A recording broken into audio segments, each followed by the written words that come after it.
Hey everyone, Aaron here, and this is another surprise attack review. And today's surprise attack review is of Dot Hack the movie. Now, if you actually haven't heard, there actually are other Dot Hack movies. Quantum was one of the more recent ones to come out in America, but the Dot Hack movie, which is that's really the only title for it. I think it does have some additional wording for it, but it's really that's where you'll find it easily. Is just looking up by that title.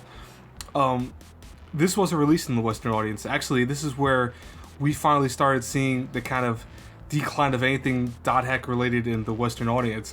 And what I mean by that is that this wasn't dubbed, this wasn't subbed, and this was only released in Japan alongside the actual video game, which I will be reviewing on this channel soon when I do actually get it in the mail. Which is it's actually being delivered. I actually paid for it, so even though I did watch this off another website, I do technically own this game.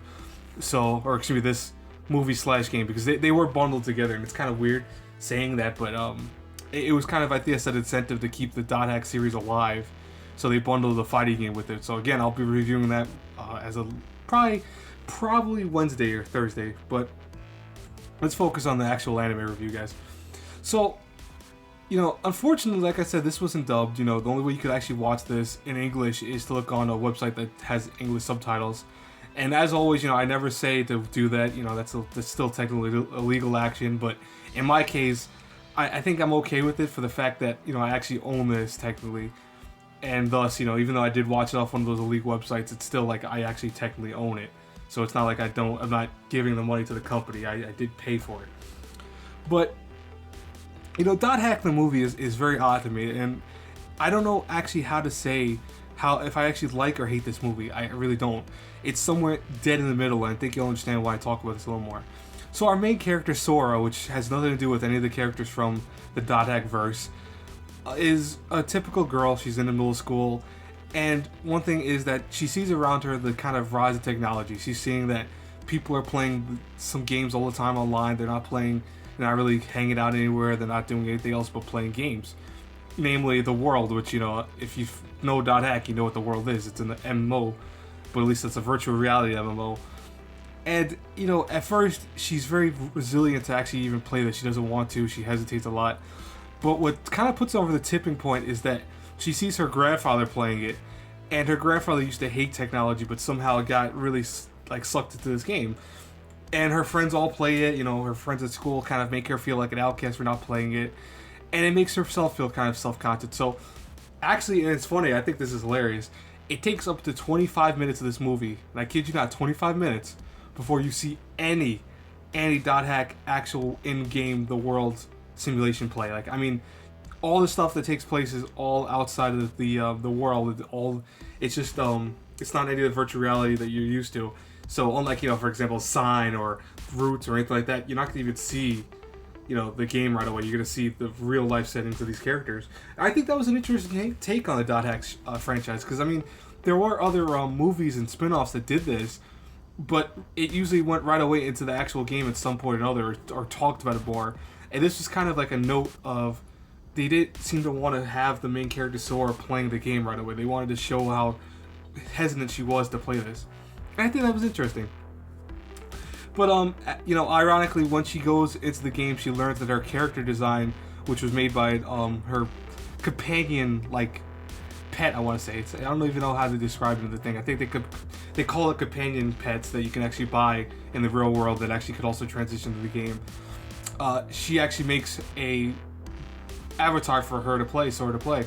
And it's actually Kite from the Dot Hack, franchise infection, the video game spin-offs.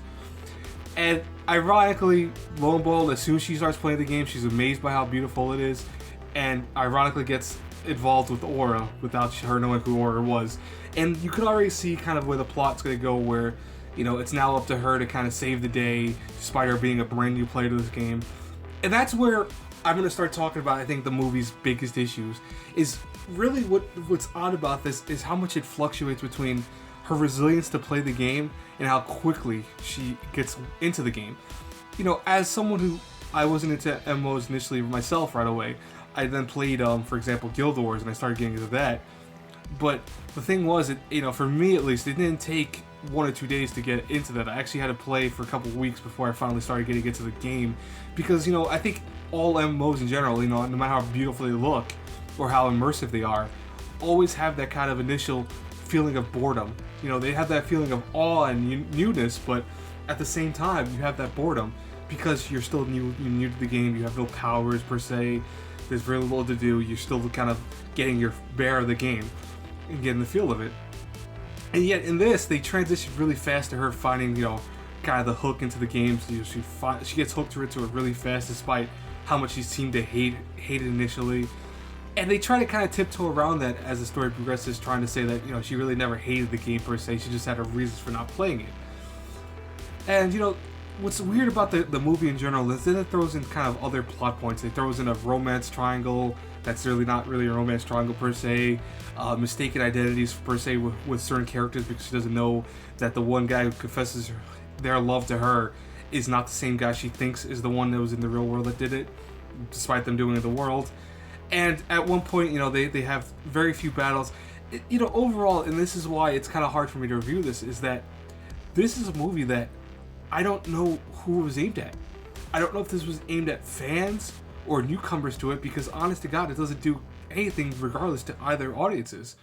If you're a newcomer to .hack, I'll tell you right now, this is a horrible place to start, because you're not going to understand anything. There's references in this all over the place that, honestly, if you don't understand, for example, who Kite is, or if you don't understand who Balrog or Auric is, then immediately you're going to be like, well, who are these characters? Who are they supposed to represent? And, if you do watch the show, you're going to be kind of pissed off that they're represented in such a kind of very minute way, where they don't really have much screen time per se in how they're actually talked about.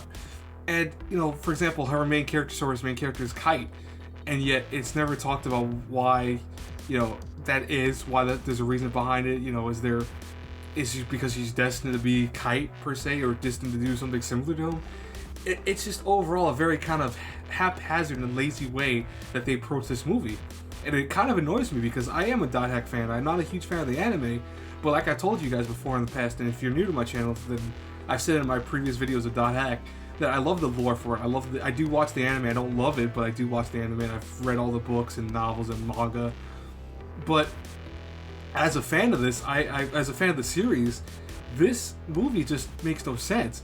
But even as a newcomer, if you were a newcomer, because I could usually see something if they try to make it for newcomers. There's nothing here for them. There's no hook to watching this. There's no, per se, anything to like about it. The only thing I could actually recommend of this whole entire movie, per se, is two things. One is the fact that at least it has some beautiful art that initially you might be kind of turned off to, because it's kind of 3D animation-wise. It kind of reminds me of computer animation more than kind of the usual typical anime style, which is cool. There's nothing wrong with that. It has some beautiful, beautiful artwork, especially with the backgrounds. I'm not a huge fan of the character designs, but the backgrounds and such are very beautiful. And it does have amazing soundtrack quality. It has some very nice soundtrack. The voice actors also fit their roles pretty well. And at least there is some, I want to say, maybe some story that kind of appeals. Like, if you do like .hack, there is some appealing story concepts of just kind of the whole them versing the world, in that setting. And honestly, like, I'm sitting here and I'm debating this, like, what I was going to give this as a score. And I'll tell you right now, guys, I was flip-flopping between 3 different scores. In the end, honestly, if I had to review .hack A through F, I would have to say this would get a D+.